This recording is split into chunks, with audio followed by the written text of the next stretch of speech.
Welcome back, ladies and gentlemen, for another video on the Sketching with Color channel.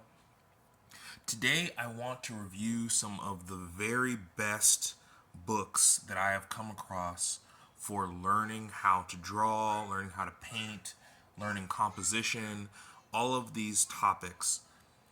I'm trying to reach 50 subscribers by the end of the month, by the beginning of December. If you could help me, if you find that this information is useful to you, please hit the like, please hit the subscribe, and please leave me comments on any topics that you would like to hear about. I try to reply to all of my comments. So, yes, please help me reach that goal of 50 subscribers by the end of this month, November, the start of December, and I will continue to bring this information to you. So the first book that I want to start with is How to Draw Comics the Marvel Way by Stan Lee and John Buscema. I don't know if I'm Buscema. I don't know if I'm saying that correctly. I had this book when I was a child, and I lost it, or should I say, the U.S. Postal Service lost it in the mail, and I've always wanted to get it again. It is a extremely solid book. Unlike a lot of books that are somewhat directed at kids, where they just give you the steps on how to create a drawing, a character, this actually gives you the basic tools that are necessary to not only draw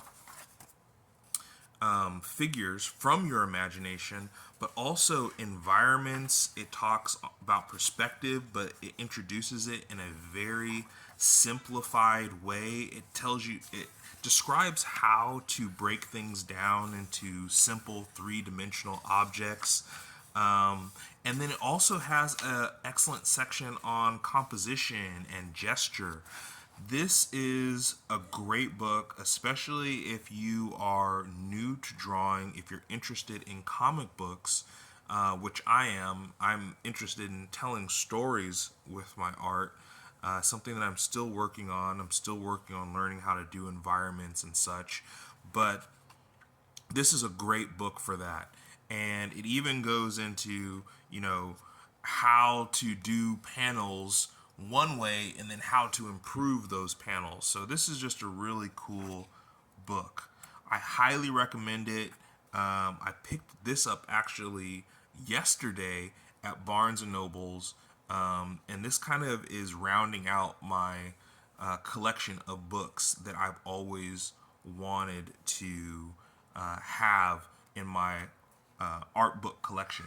Even goes into how to do inking, which is awesome. So, highly recommend this book, How to Draw Comics the Marvel Way.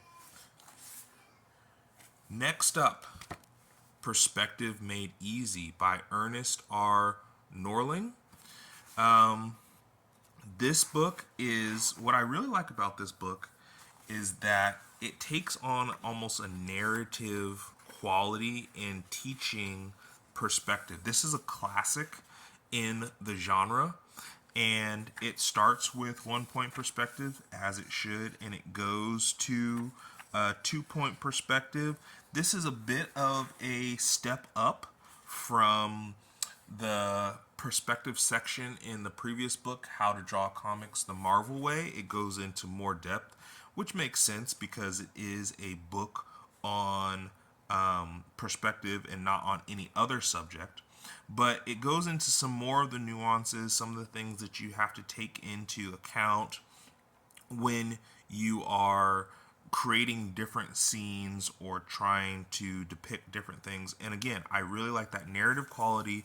There's not too much writings, so you can kind of garner what you need from a brief look at the text, and then there's plenty of images to help you understand perspective. So this is just a really good resource. It's inexpensive, probably because it's old. I think I paid about $10 for this. So highly recommend this one. As we'll see later, I have a book by Scott Roberts is it Roberts or Robertson? Scott Robertson, who How to Draw, which really goes into perspective in the greatest depth. So this is kind of like 3 levels of complexity. This will be more of the medium ground, even though you could jump into this and learn perspective. But compared to the How to Draw, that would be How to Draw Comics the Marvel Way. That would be the introductory perspective book, while this one is more of maybe like a little bit more advanced than that.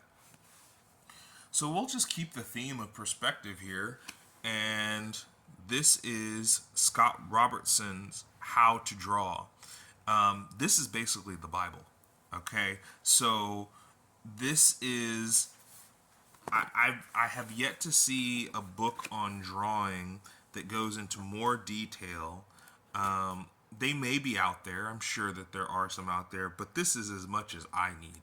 I don't need any more. It goes into picture plane. It goes into field of view. It goes into 3-point perspective. The other ones did 3-point as well, but this goes into 3-point. I believe it also has a section on 4-point and 5-point perspective. And it also goes into drawing different vehicles like airplanes in perspective, and drawing environments which may not depend heavily on perspective, but it teaches you how to give the illusion of depth and space. And so this is just a huge resource. I highly recommend it.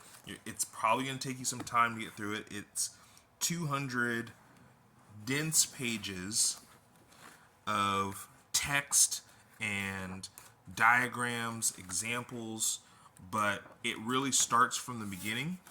And maybe you can see here, it starts with the cone of vision, sight lines, and all of this stuff is really important for being able to draw technically.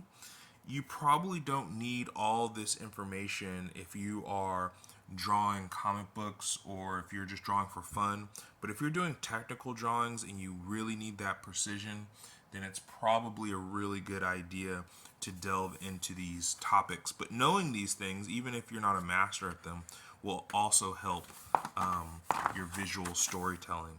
So highly recommend this book, How to Draw, by Scott Robinson with Thomas Bertling. Very good. All right, the next thing that we should jump into is anatomy. Now that you've got a hold on perspective, you can start looking at anatomy, which, we don't want to just draw flat figures. We want to draw them in space, ideally.